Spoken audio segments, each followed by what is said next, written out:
Revelation chapter 17. And so we're going to be starting a new series here, The Dark History of the Roman Catholic Church. Amen. And, honestly, when I preach, I try to preach a balance of things. There's times I preach sermons that are helpful about how to be a good husband, how to be a good father. But there are also sermons you need to preach against false religion. Amen. And I'll tell you what, when it comes to the Catholic Church, even preparing the sermon series, I didn't realize how bad and how dark the history of the Roman Catholic Church is. Now, many of you in this room, I'm sure, grew up Catholic. But I promise you, they did not teach you what I'm going to teach you during this 4-part series. They're not going to tell you about the bloodshed and the other stuff we're going to talk about in this series. Now, the bloodshed is so bad, though, that Revelation 17 highly focuses on the Roman Catholic Church even before it was even founded. Okay? Now, notice what it says in Revelation 17, verse 1. And there came one of the 7 angels which had the 7 vials, and talked with me, saying unto me, Come hither, I will show unto thee the judgment of the great whore that sitteth upon many waters. Now, the first thing I want to mention is, the Bible says the great whore. Okay? I don't shy away from any word in the Bible, because every word of God is pure. Right. And see, the Bible describes this false religion that God calls the great whore. Now, that shows that he doesn't think very highly of this false religious system. Okay? He says the great judgment of the great whore that sitteth upon many waters. When it says sitteth upon many waters, what it's basically saying is sitting above, reigning over many empires, many nations. We know that because if you go down to verse number 15, Revelation 17:15, the Bible reads, And he saith unto me, The waters which thou sawest, where the whore sitteth, are peoples and multitudes and nations and tongues. So when it says sitteth upon many waters, the waters is referring to nations and tongues and people. Basically, this is a false system that's reigning over all of these different empires. Reigning over many countries, many lands, many groups of people. See, the Bible is meant to be understood. And people think the book of Revelation is so confusing, and yet in verse number 15 it says, hey, these are the waters which thou sawest. The Bible explains itself. Okay? Yeah. The Bible is not too confusing for us to understand. Now notice what it says in verse number 3.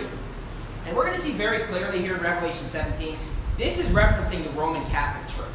Okay? Now let me say this, that in Revelation 17, it's not only referencing the Roman Catholic Church, but that's the main thing it's referencing. Because false religion goes all the way back to the Tower of Babel, shortly after the flood. You think of Babylon. Where does the word Babylon come from? It comes from the Tower of Babel. Okay? And this false religious system, building your way up to heaven to get close to God, that false religious system has existed throughout the world in many different ways. Okay? But the Roman Catholic Church is what we're focusing on in this series, and that is the #1 link that you see when you read this. You say, how do you know that? Notice what it says in Revelation 17, verse 3. So he carried me away in the spirit into the wilderness, and I saw a woman sit upon a scarlet-colored beast full of names of blasphemy, having 7 heads and 10 horns. And the Bible talks about names of blasphemy. Okay? Think about the Roman Catholic Church. What about calling your priest Father? That's a name of blasphemy. Right? Because God is our Father. What about calling the Pope the Vicar of Christ on earth? Holy Father. The names of blasphemy, that fits pretty well with the Roman Catholic Church, doesn't it? Yeah. When you think of the Roman Catholic Church, one thing you think of are the names of blasphemy. They blaspheme, or how about saying the Mother of God? The names of blasphemy are all throughout the Roman Catholic Church. Yeah. And notice what it says, having 7 heads. What does it mean by 7 heads? Well, notice what it says in verse number 9. Revelation 17:9. Once again, the Bible is going to define itself. And here's the mind which hath wisdom. The 7 heads are 7 mountains on which the woman sitteth. The Bible says these 7 heads are 7 mountains on which the woman sitteth. This is the location of this woman, of this false religious system. Okay? Now, what is the city known as? The city set on 7 hills. You can type in on Google, the city set on 7 hills, and there's going to be one primary city that's going to pop up, and it's Rome. Go ahead and type it in on Google today. That is what you're going to find. Type in the city set on 7 hills. What are you going to see? You're going to see Rome pop up. Say, what is it talking about in this chapter? It's talking about the Roman Catholic Church. Yeah. The city set on 7 hills. The names of blasphemy. You say, well, I think that's just a coincidence. Well, there's more than just that. Notice what it says in verse number 18. Revelation 17, verse number 18. And the woman which thou sawest is that great city which reigneth over the kings of the earth. See, the Bible is describing this false religious system that's going to reign over the kings of the earth. Okay? That's a pretty powerful religion, to reign over the kings of the earth. Look, if you go throughout history, the Roman Catholic Church reigned over all the kings in Europe. All of the kings. The king of Spain, the king of France, the king of England. It didn't matter who the king was, they reigned over that king. In fact, when you became the king, what would happen? You'd come before the Pope and basically bow before the Pope, and the Pope would crown you king. You know, it was a big thing in history when Napoleon basically just took the crown from the Pope and crowned himself. That's when people realized, wow, the Catholic Church has lost a lot of its power that it used to have. But what we're talking about is the dark history of the Catholic Church. And you can look at this religion today, and they're not as powerful as they used to be.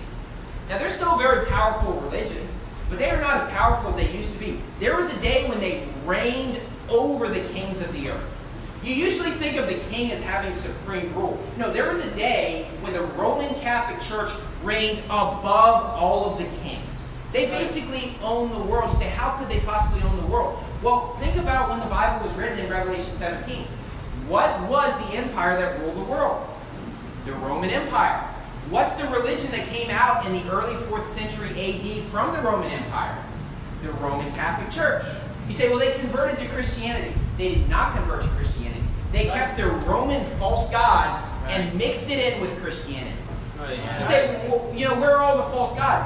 Well, look at all the saints that they worship. You say, when you decide that your entire country is going to convert to a religion, which the gospel is something you have to, by free will, believe on Jesus Christ.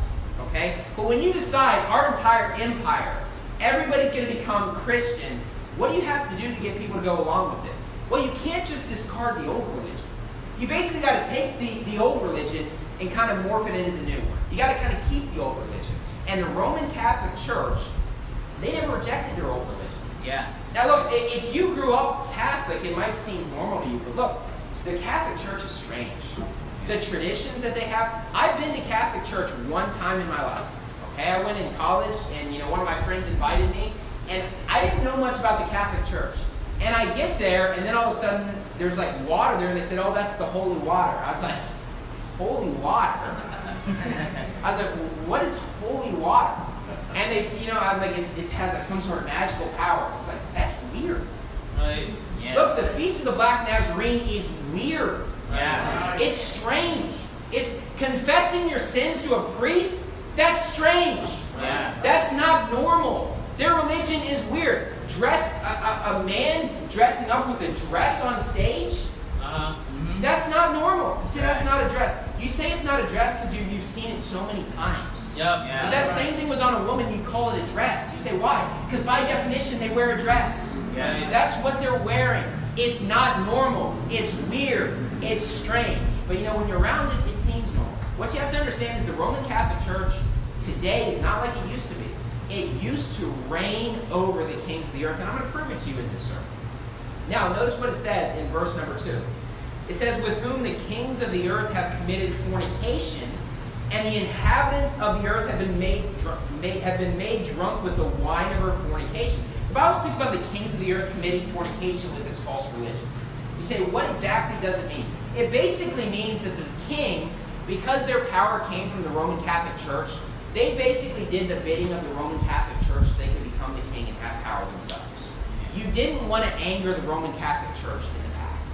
You made the Roman Catholic Church mad, guess what? There goes your head. Okay? The Roman Catholic Church would literally start wars, and they would start war with your country. If Spain rebelled against the Roman Catholic Church, you just started a war with the Roman Catholic Church, and most of the nations of Europe will get behind you and be on your side to the Roman Catholic Church. And so what do the kings do? They commit fornication with this false religion because that's how they have their power. You don't go against the Catholic Church. You say, well, prove that to me. Well, let's go back to King Henry VIII. Who knows who King Henry VIII is? Pretty famous king in history, right? He's known for basically killing all of his wives. He couldn't have a son and everything like that. But you know, when you really look at the history of religion, King Henry VIII is one of the most significant characters, okay? Now, but in 1521, King Henry VIII wrote a long book, which, if it was shorter, I probably would have read it, but it was just way too long, and it was called Assertio Septem Sacramentorum. And that translates to the defense of the seven sacraments. Okay? So he was defending the seven sacraments, from the Roman Catholic Church. And as a result of writing this, he earned the title of Fidei Defensor, Defender of the Faith, from Pope Leo X. So basically, King Henry VIII wrote this long book, and then the Catholic Church called him a defender of the faith. Say, what was the book about? It defended the seven sacraments and blasted Martin Luther. Okay? Because Martin Luther had turned against the Catholic Church somewhat. Okay? He had left the Catholic Church, and so King Henry VIII writes this publication basically showing, hey, here's the stance of all of England. Martin Luther is a heretic. We support the Catholic Church, and the Catholic Church declared him a defender of the faith. You say, why did King Henry VIII do that? Because he's committing fornication with the Catholic Church. Right. You say, why? Because you don't want to speak against the Catholic Church. The Catholic Church is very powerful. Okay, now King Henry VIII, and we'll talk about him later on, King Henry VIII was originally not supposed to become the King of England. Because usually the King of England would come from the oldest brother in that family. But his oldest brother died when he was a teenager.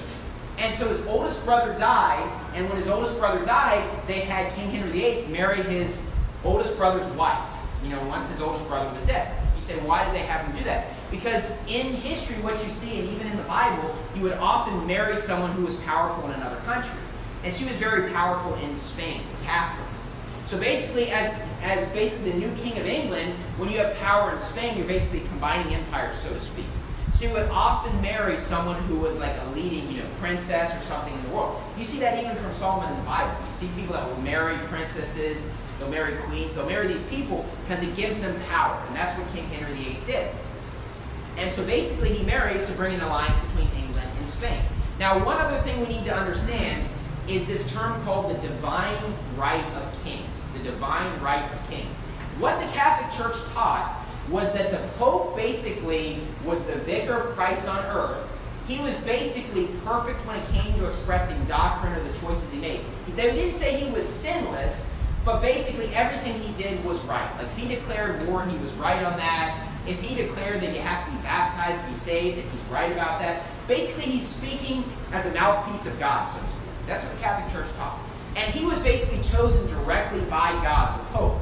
But they also taught the divine right of kings. The divine right of kings was the teaching that if somebody is declared the king in a country, that was given directly by God, and so you cannot question anything that king does. Okay? It would be like, for example, if you have a president of a country, and no matter what that president does, you say, well, they're chosen by God. So obviously it's okay if we abort babies. Okay? So basically the divine right of kings, the Catholic Church taught that if you were the king, you were chosen by God, and you could not question that king. So what you're going to see throughout history is technically the Roman Catholic Church didn't kill 50 million plus people. What did they do? Well, they basically declared you the king of the country, they gave you the power, and it's like, okay, do what we want you to do. And then when that king declares war, it's not technically the Roman Catholic Church, it's just a Catholic king that has a divine right of kings, and you can't question what he does. They go back to Romans 13 to try to prove the case that every soul be subject unto the higher powers, and they say, well, you know what, if a king's been chosen by God, we must just go along with whatever that king says. It's kind of like in today's world where you have a politician. These politicians raise lots of money for their campaigns. You say, why is it that people are just giving them all kinds of money? What they're basically doing is betting on that person to become a senator or a president or a leader. And basically, once you become the leader, hey, we donated 50 million pesos to you. So now we want you to do this. Right. And when it comes to politicians, they do the bidding of the people giving them money. Well, this time, basically, the kings would do the bidding of the Roman Catholic Church. You say, why? Because the Pope was more powerful than any king. Yeah. In today's world, that's not really the case. But in the past, the Pope was more powerful than any man. In fact, Augustine of Hippo, which is known as one of the great early church fathers, this Catholic person, he wrote in The City of God, one of his writings, while the city of man and the city of God may stand at cross purposes, both of them have been instituted by God and served his ultimate will. So the city of man would be like King Henry VIII. The city of God would be the Pope, is what they're saying. So basically, if God has chosen you, you get to decide how you run that, and it's directly coming from God. You can't question what they did. And so monarchs are placed on thrones for God's purpose, and you cannot question their authority. If you question it, you're basically questioning God. So technically, the Catholic Church didn't necessarily start all these wars, but basically when they tell the King of Spain, hey, we want you to go to war with that country, the King of Spain better listen. You say otherwise, he's probably going to end up dead. Otherwise, the Catholic Church will make it a point to get rid of them, and somebody else will become the king. Now look at Revelation 17, verse 4. Verse 4. And the Bible says in verse number 4, and the woman was arrayed in purple and scarlet color, and decked with gold and precious stones and pearls, having a golden cup in her hand, full of abominations and filthiness of her fornication. I want you to pull out your bulletin real quickly, and look at this picture on the front. And tell me if this seems to fit with the Roman Catholic Church pretty well. Notice what it says. It says arrayed in purple and scarlet color. You see that, don't you? Purple is the bishops, scarlet's the cardinals, decked with gold and precious stones and pearls. Look, this lines up with the Roman Catholic Church very well. Right. It's really bizarre. You see like the Pope, I've seen pictures where he's wearing these bright red shoes. And it's just like, you know, what in the world is he doing? But it lines up just with what the Bible says. Mm-hmm. And yet people see this and they say, well, you know, that's not talking about the Catholic Church. Well, what is it talking about then? It certainly seems to line up pretty well to me. Yeah. Notice what it says in verse number 5. And upon her forehead was a name written, Mystery Babylon the Great, the mother of harlots and abominations of the earth. Now, the Bible describes Mystery Babylon the Great, and it says the mother of harlots and abominations of the earth. If you go back to the Tower of Babel, false religion comes out of that, okay? It springs back from there. But if you go forward in history to the Roman Catholic Church, the Roman Catholic Church truly is the mother of harlots. Yeah. You say, what do you mean by it's the mother of harlots? Well, look at the religions of this world. Look at the Lutheran religion. Martin Luther was a Catholic priest. Yeah. And he left the Catholic Church, but he didn't really leave it that far behind. He basically kept everything and made just a few changes. Okay? So Martin Luther, he's basically a harlot coming from the great whore, is what the Bible says. Now those are God's words. Yeah. I'm not saying something vulgar. Those are God's words. The mother of harlots, the great whore. That's how the Bible describes it. Right. So basically, the Catholic Church is this great whore, and yet it has a lot of children. One of those children is the Lutheran Church. Mm-hmm. Martin Luther was a Catholic priest. And then he leaves the Catholic Church and he starts the Lutheran religion. You can look at the Presbyterians. Where did they come from? John Calvin, guess what? Was a Catholic priest. Yeah. He said, didn't he leave the Catholic Church? All he did was add Calvinism to it. Right. Yeah. It's Catholicism plus Calvinism. It's worse than the Catholic Church. Yeah. So basically he left, and guess what? The Presbyterians come from John Calvin and the Catholic Church. Now look, I grew up Protestant. I know what it's like to be Protestant. And when you grow up Protestant, you're taught this is so much different than Catholic Church. And you believe that. Yeah. You honestly believe growing up that it's so much different than Catholic Church. But then the question comes up, why are our ministers wearing these long dresses as well? Yeah. Why is it that every single week we say, we believe in the Holy Catholic Church? Every single week in United Methodist Church growing up, that's what we did. Now, why do we do that if we're not Catholic? Well, the word Catholic means universal. Well, for one, I don't believe in the universal church. Amen. But for two, why don't you just say universal? But they say, we believe in the Holy Catholic Church. Why? Because the Protestants believe that the Catholic Church was right at one time. They think the Catholic Church went astray. That's what Martin Luther thinks. That's what John Calvin thinks. They don't think the Catholic Church was wrong. They think the Catholic Church went astray. And if you went back hundreds of years in history, the Catholic Church was right. That's what they believe. You say, well, where did the Episcopalians come from? Another one of the big Protestant denominations. King Henry VIII, didn't we see how he was a big, strong Catholic? He wrote a long book blasting Martin Luther, but then something happened. He wasn't able to have a male child to pass on his legacy to be the next king, and so basically he asked the Pope for a divorce from his wife. He wanted the right to divorce his wife so he could marry another woman because he was blaming his wife for not having a male child. Now, fast forward in history, and we know that the determination of the gender comes from the guy, not the woman. So it's your fault, King Henry VIII. But he was not able to have a male child, and he wanted a divorce. Now, there's a bit of a problem in this situation, though.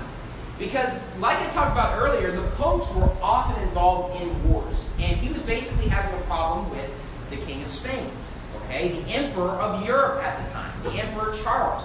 Well, here's the problem. Emperor Charles' aunt was King Henry VIII's wife. And at that time, the Emperor Charles was mad at the Pope, and he basically had the Pope hostage. Okay? Now look, the Catholic Church is much different today. It's a much different world, but basically, he had the Pope hostage, so if the Pope grants this divorce, guess what? The Pope would probably be killed by the Emperor of Europe. Okay? There's a lot of turmoil in the world. So basically, he wants to give him the divorce. You say, was the Pope just so moral that he said, you know what, I just can't let you get divorced. You know, I just think it's wrong, it's sinful, so I just can't let you get a divorce. No, he was worried he would die if he granted the divorce to King Henry VIII. That's the reason why he didn't do it. Now, King Henry VIII's justification was, well, according to the Bible, you shouldn't marry your brother's wife. So I just determined after being married for a long time, I need a divorce. It's like, look, I'm not saying King Henry VIII was a good person. You know, he wasn't. But the Pope's not able to grant him a divorce. So what does King Henry VIII do? He starts his own religion, the Church of England. Okay, now we're going to talk about this later on in the series because this ties into our King James Bible quite a bit. Okay? But King Henry VIII, basically, he leaves to start the Church of England, the Anglican Church. When that comes over to the United States, it's called the Episcopalian Church. You know, I don't think there's many Episcopalians here in the Philippines, but they're probably called the Episcopalians here, not the Anglicans, if they're here in the Philippines. So basically, he starts another wing of the Protestant religion. Why? Well, because he was Catholic, and he was a hardcore Catholic, but the Pope wouldn't give him a divorce, so he starts a new religion. Okay? You say, well, where did the United Methodists come from?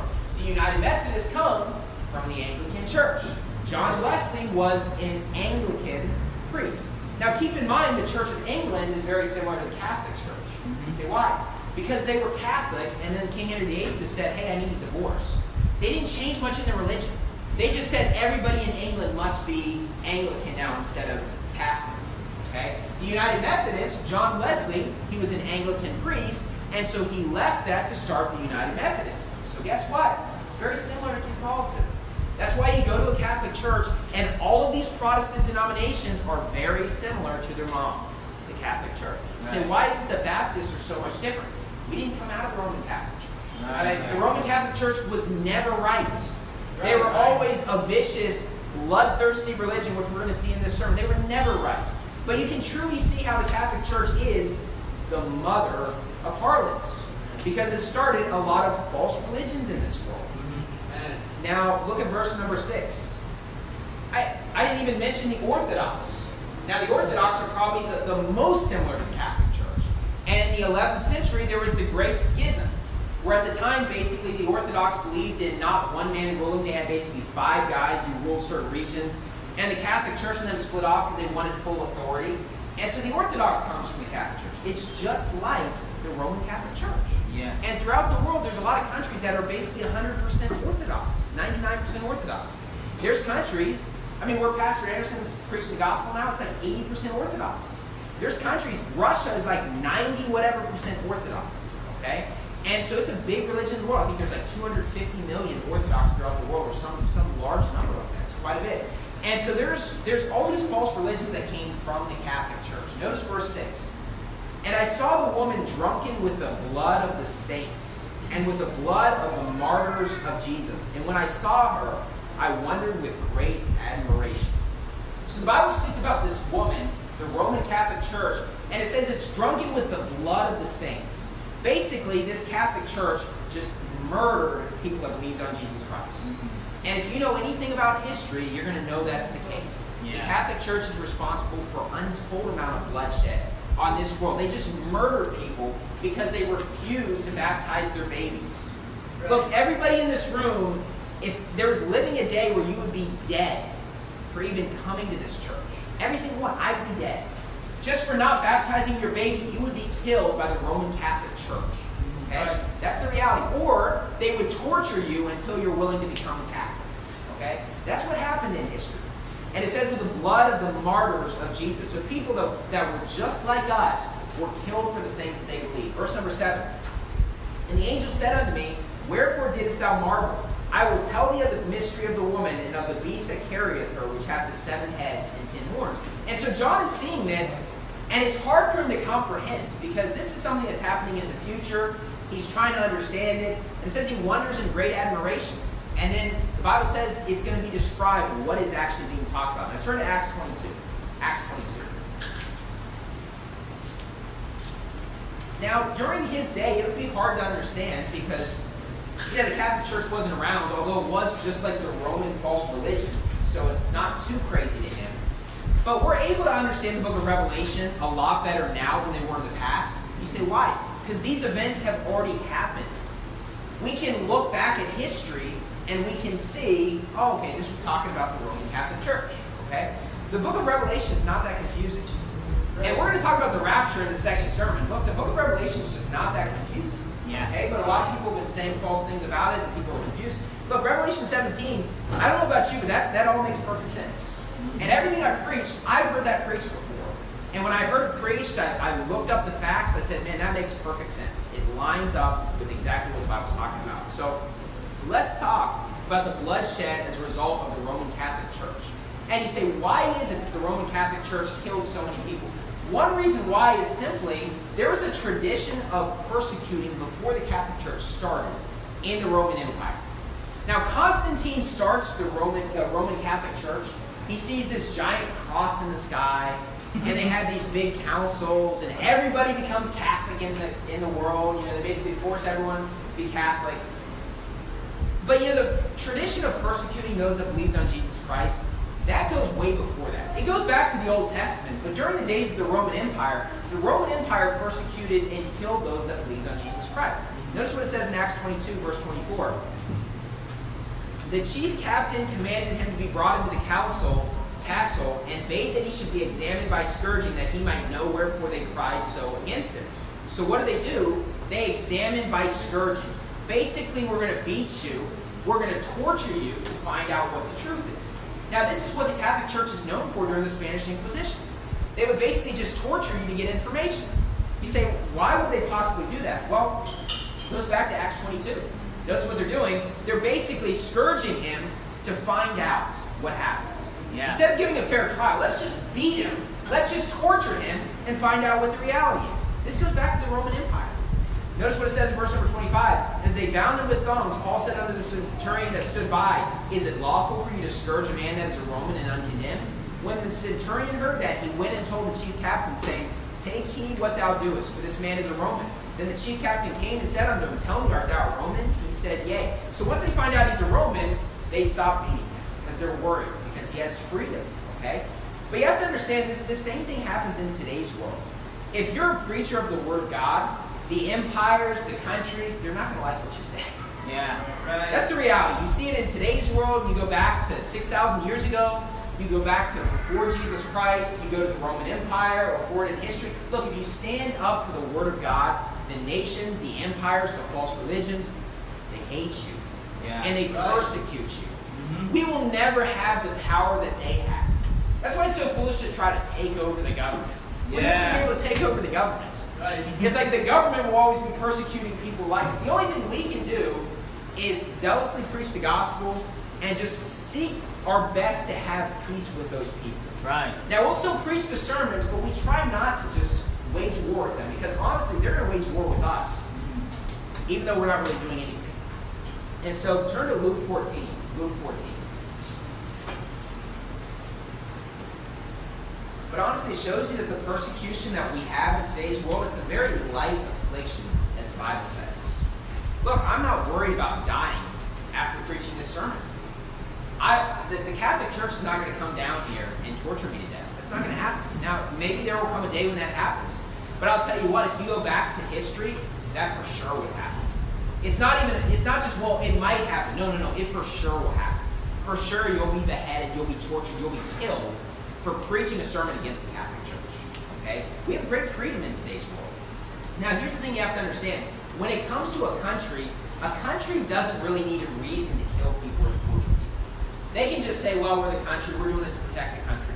But if you're a religion, you need to have some sort of Bible justification for torturing people. Okay? So obviously the Catholic Church, they had to come up with something in the Bible that would justify just torturing people.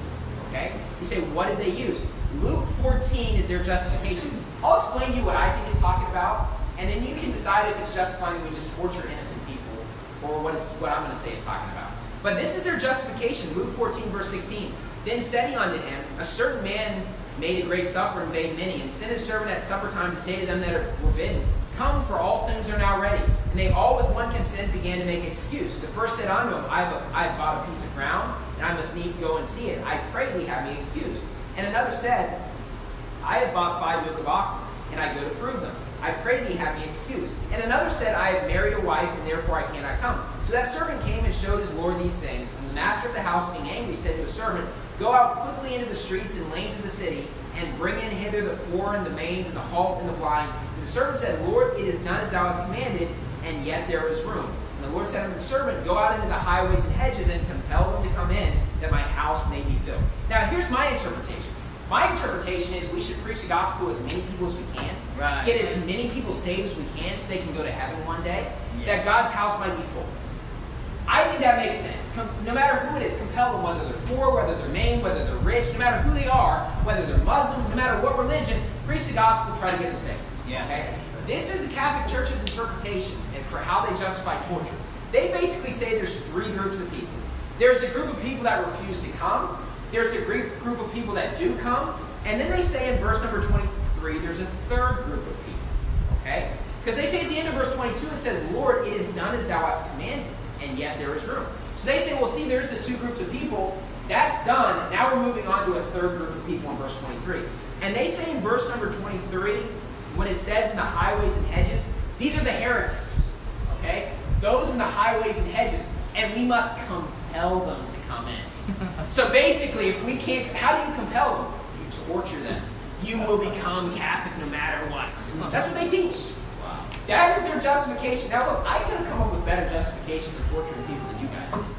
That was the Roman Catholic Church justification. There's people in the highways and hedges. These are the heretics. We must compel them to come in. And if they don't come in, we're going to kill them. We're going to torture them. That was their justification. Now, I don't know about you, but I don't really see that in the Bible. Now turn to Titus 3. Titus 3. That's what Augustine of Hippo taught. He said this justifies why we torture people. And we're supposed to compel or force them to come. If they refuse, we torture and kill them. What's kind of interesting, because let's say that they were right that this is talking about heretics. That still doesn't give you justification to torture them. Yeah. Okay? See, the Bible says in Titus 3:10, a man that is a heretic after the first and second admonition reject. Right. Look, when we preach the gospel and people reject it and they refuse to convert, we don't kill them. Right. We don't torture them. We don't say, hey, we're going to torture you unless you believe on Jesus Christ. Okay? Now, just logically, let's say you did that. If they believed on Jesus Christ, would it be sincere? Would they actually be believing, or would they be afraid that they're getting tortured? They don't want to get harmed and killed and lose an arm. Why did people convert to Catholicism during this time period? Well, I mean, when they're torturing you, and you don't want to lose your leg, you don't want to lose your arm, you say you're exaggerating. No, I'm not. They would literally take people's body parts off them if they did not convert. Maim them for the rest of their lives. Now look, this isn't the most pleasant thing to talk about, but you know what? It's important in a Catholic country. When many of you grew up Catholic, here's the truth about the mother of whore that the Bible speaks about, the great whore, the mother of harlots. This is why God uses such strong language about this false religion. And I promise you didn't learn this in Roman Catholic Church growing up. Yeah. I never learned this growing up. You learn this by actually studying it. But they would basically say that those are heretics that we must torture. Now look at Titus 1. Titus 1.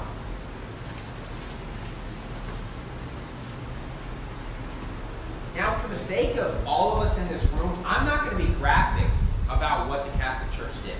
Okay? I personally, it wasn't even fun to study. I mean, it's not fun to think of torturing. That's not something a normal person likes. Right. And like, for the sake of everyone in this room, I'm not going to talk about all these disgusting things that they did. Okay? But I promise you, it's far worse than I'm going to mention in this sermon. Yeah. Okay? There's young kids in this room. You know, they don't need to hear about these disgusting, filthy things that I don't even want to hear about. Okay? But let me just give you a few things of information. Now, the Inquisition was from 1231 AD to 1826 in Spain, or the early 20th century in terms of the Roman Inquisition. So this Inquisition, although it died off, that was less less than 200 years ago, they were still torturing people. They were still killing people. It became less and less. You say, I've never heard that. Hey, you never heard that because the news just tries to highlight certain things about how bad the Muslims are. It's like, why don't you tell us how bad the Catholic Church was? How come that's never on the news?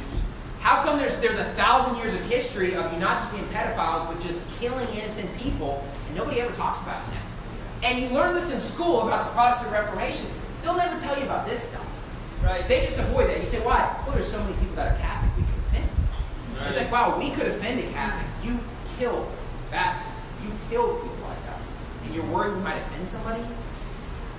When it comes to the top 10 list of cruelest torture techniques, I looked up a list of the top 10 most vicious and cruelest torture techniques. Now, I'm only going to mention the two that I already was aware about, because I think those are two that you're already aware about. What happens is, when you learn of torturing, it seems normal when you hear about it all the time. You become desensitized to it. Right. One of the biggest techniques, one of the top 10 of the most vicious ways they tortured people, was they basically burned people.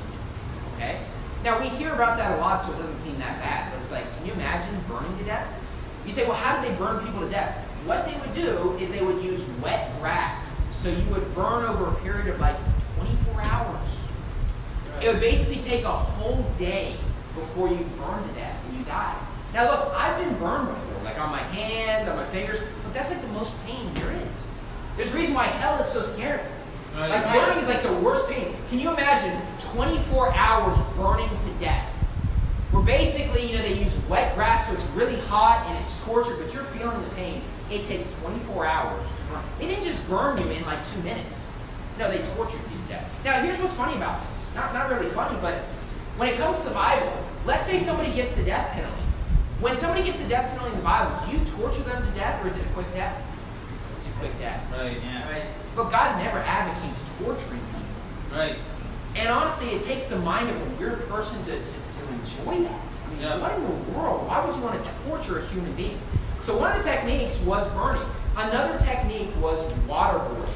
Okay, now waterboarding is not going to sound that bad, but it is a big technique of torture. The United States is famous for waterboarding. That's a famous technique that we use. Okay. Now, what is waterboarding? Well, there's this guy who's a famous atheist. His name's Christopher Hitchens, and he basically mocked waterboarding. He said it's not really torture. When the U.S. does this to other people, it's not a big deal. It's not really torture. Well, if it's not really torture, then why does the U.S. use it as a technique to get information? Right. By examining, by scourging. Obviously, the U.S. does it because it's effective. Yeah. But basically, they'll have you like lie down. They'll put something that's really heavy on you, like a towel or something, and they slowly drop water on your nose. Okay? You say, why is that torture? Because you get the sensation of drowning. And basically, when he got done, because he basically said, I'll do it, I can do it, I can last 5 minutes, it's no big deal. He lasted and they had him holding on to something. You're supposed to let go if it was too painful. He let go after like 15 seconds.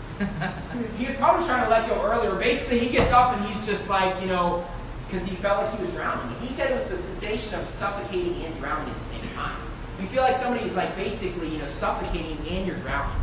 Okay? So basically, you get paralyzed with fear.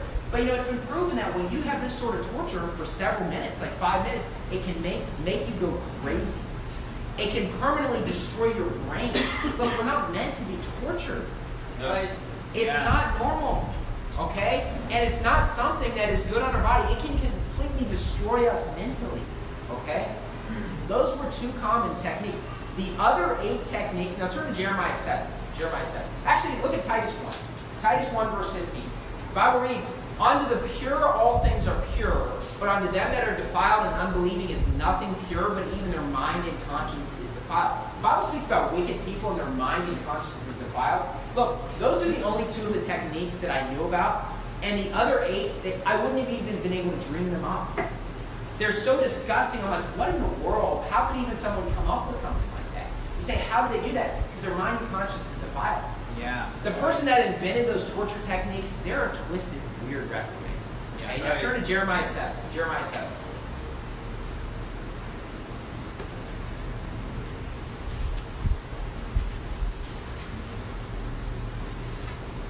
And so the average person thinking about torturing someone, you're not even going to come up with the stuff that they did, but with the other torture techniques, people would lose body parts. You know, and here's the thing about this. I'll give you the statistics at the end of the countless tens of millions the Catholic Church killed. That doesn't even include the amount of people that lost an arm. That doesn't even include the amount of people that lost a leg. And that was in their torture techniques. They had permanent damage to their bodies. Jeremiah 7 verse 31, and they had built the high places of Tophet, which is in the valley of the son of Hinnom, to burn their sons and their daughters in the fire, which I commanded them not, neither came it into my heart. The Bible speaks about something that doesn't even come into the heart of God. To burn your children in the fire. When it comes to these torture techniques, this isn't even something that you would even dream up. It's not something that would ever come into your heart or your mind. You'd never even dream up this stuff. Someone who would do this is someone who is a sick pervert. Okay? It's not normal. Now, let me just read you a little bit of information of basically how the Inquisition worked. So basically, these were like circuit riding Catholic preachers. Okay? So they basically come to town and they preach a sermon at the beginning of town, like 30 minutes, and basically put you in fear, and there's like a 30-day grace period. Okay, this is usually how it worked. So during those 30 days, you could turn yourself in, and they wouldn't torture you as much. Okay? Or, if you're really lucky, they might not even take any body parts. They might not torture you at all. Okay? If you turn yourself in. But here's the thing about this. It wasn't just that you turn yourself in. It's like, I admit I'm a heretic. You're right. The Roman Catholic Church is correct. It wasn't just that. You were expected to turn in your friends and family. And if you refused to do that, they would torture you. That's the reality. You say, how is it in the Bible? The Bible talks about sons delivering up their fathers to death, brothers, sisters, and all. Because of the fact, when they're going to torture you, a lot of people are willing to say things that are wrong, to save their own skin. If you know you're about to be tortured and you could lose a body part, you might just say, yeah, you know what, my brother's a heretic, to save your own skin. Now, it kind of brings to light the section of the Bible that during the end times is going to be so bad that people are going to deliver their family up to death. Because guess what? That's what happened during the Inquisition.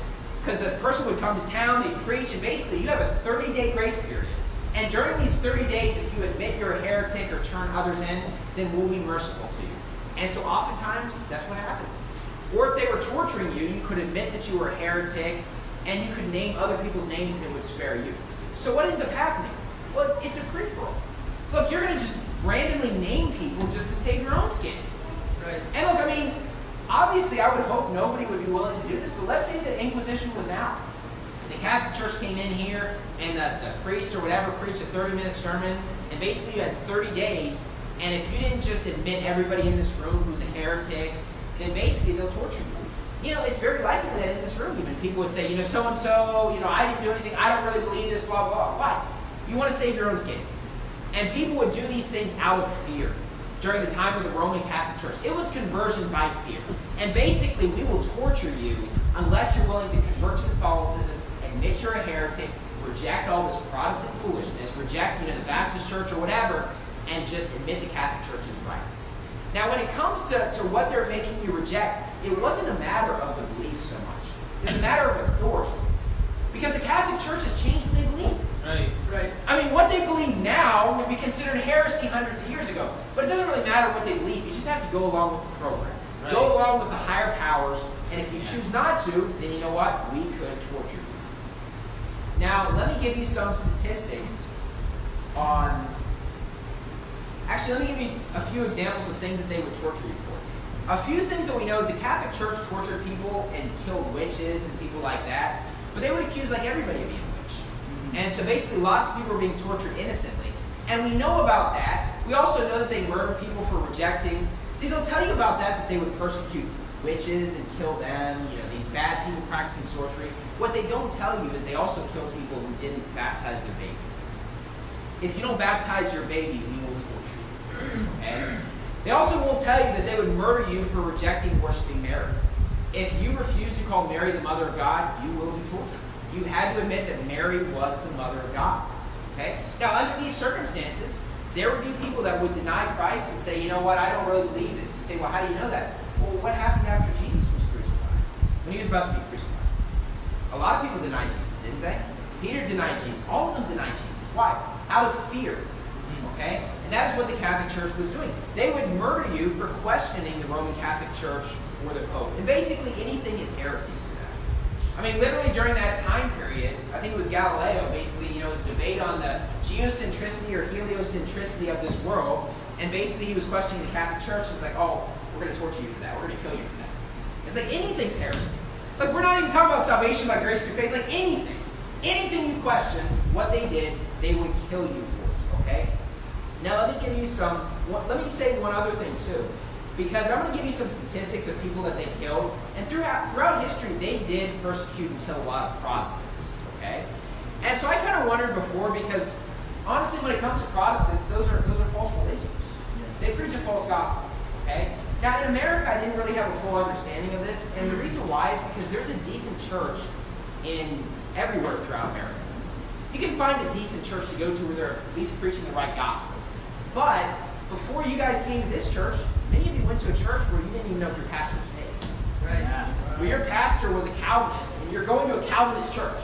Yeah. So throughout history, we're going to see how they killed all of these Protestants. But some of these people, that's probably just the best church they could find. And they're just like, obviously I'm not going with the Roman Catholic Church, but it's like, I guess this is the best thing, because they're sort of rejecting the Catholic Church. And so these statistics, I'm not saying all these people are saved, but I'm sure a lot of them were saved. This is the best church they could find. From 1540 to 1570, 900,000 Waldensian Christians were killed. Now, from what I understand, the Waldensians were supposed to have very similar beliefs to what we have today. And so many of these people, I'm sure, were saved. 900,000 killed during a 30-year time period. And the Catholic Church claims the numbers a lot lower, but they at least agree that they killed a lot of them. And it's like, well, you know, who cares if it's 500,000 or 900,000? Okay, like, I'm not saying this is perfectly accurate. Here's the problem. It's hard to get statistics, because if you were the one taking the statistics to keep track of how many people the Catholic Church is killing, guess what happens to you? You get killed. Right. And so, yeah, you know, it's hard for these statistics because, to a large degree, we're relying on what the Catholic Church is admitting to. Okay? But around 900,000 Waldensian Christians killed.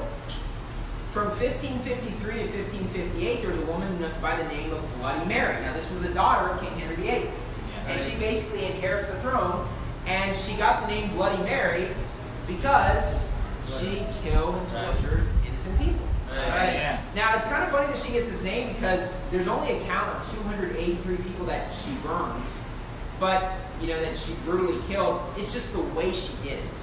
Like, she was a hardcore Catholic, and she was very vicious in the way she killed. It's not really the number she killed, but how she did it. She was very vicious, and she would torture. And she was the leader of England at the time, after King Henry VIII. 1572, the St. Bartholomew's Massacre. 18,000 total Protestants killed, Huguenots in France. And you can look up statistics, they'll say anywhere from 5,000 to 30,000, okay? Regardless of whether it's 5,000, those are 5,000 people that were killed innocently. 1618 to 1648, the 30 Years' War. This is when the Roman Catholic Church was forcing people to be Catholic.